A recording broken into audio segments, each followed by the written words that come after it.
Hey guys, Pizza Reese here from my kitchen. I'm actually cooking, but no, this is not a cooking video per se. Well, maybe it is cooking up some SEO goodness for you portrait photographers and kid photographers. I put a little challenge and a tip on my Facebook page.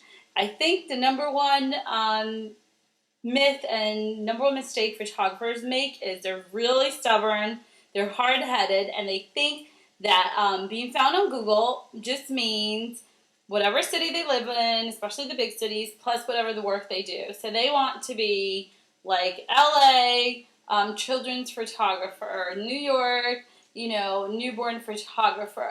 And the reality is that's just one keyword that is possible for you to rank, but that's a hard to rank keyword. I call that the gladiator arena.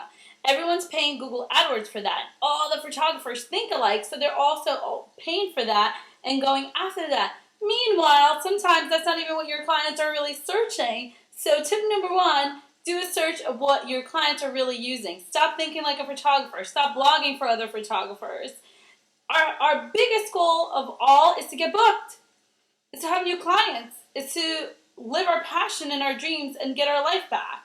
Stop being, and so what? What about all the other keywords that you could rank for, Back to the kids in maternity. So if your end user is moms, don't stop blogging for photographers about your speed lights unless they're buying something from you, unless you sell that. Start blogging for your potential client. It's not your website that's going to be ranked. It's not your blog domain that's going to be ranked. It's your pages. So if you do a great blog post, you can have one blog post and just get lots and lots of traffic with that. Oh, what keywords to add to that list? I mean, think about the emails you get. Think about the way the clients format the questions. Ask your past clients. Ask your new clients. It's going to really totally surprise you, and it's kind of mind-blowing because people are looking for ideas when they first consider a portrait shoot. So let's say it's family session. Let's say a husband wants to gift their wife. Mother's Day is coming up. And they're going to look for Mother's Day gift ideas. There's a great blog post where imagine you get ranked and you get found. You should also be sending out press releases about that, in my opinion, which is another way to get links back to your site. There's another tip for you. And there's resources for getting free press online. If you visit Mashables, they have a great article on 20 free or affordable ways to get press distribution online. But just again, when we're thinking about the client and what they search, you could use the free tool in Google AdWords where they have a keyword tool. You could also use Google Suggest, which is when you start typing something, you see the other results that Google is suggesting. Hint, hint. Research, and one of the things that's really searched for in New York, for example, is what to do with your kids. New York is when you think of it, it reminds you of adults, of nightlife, restaurants, eating, but there's so many parents that visit or that live there and they need things to do. That would be a great blog post. Think about your big city. What are the things that the moms need? And stop using words like lifestyle photographer. It's okay to use it for your bio, but you shouldn't be using it for your SEO strategies. That's tip number two. You want to be ranked for all kinds of things.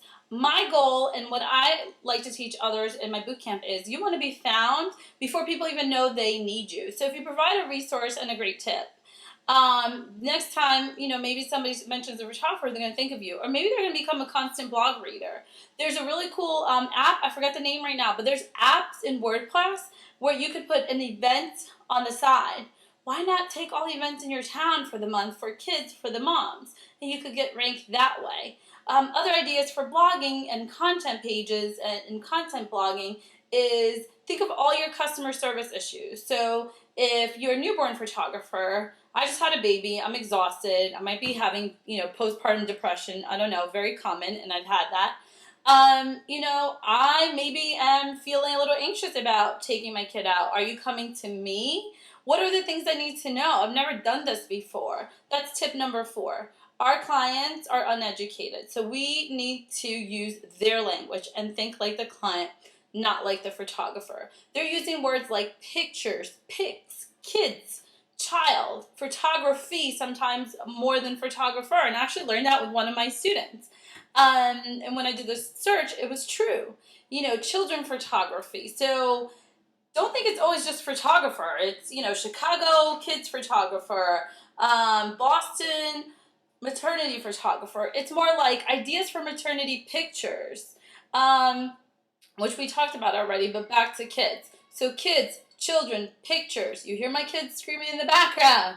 How to get your kids to take a bath without screaming and ruin your video. Maybe that should be a blog post. Last but not least is video. Video is like the wild, wild west. So you could get ranked. If you get ranked #1 for a video, that is like the second biggest search engine in the world. So there's so many things that can be done. SEO is hard work. It's not easy. It's definitely like dieting and exercising. You need to do it. You need to maintain it to just really keep on doing it. But I hope these tips are helpful. If you have any other ideas, please write below and comment. I would love for you to share this video and this blog post if you can, where I'm going to give you some more tips in the blog post as well. I'm Fuser Reese, representing Get Found with Fuse.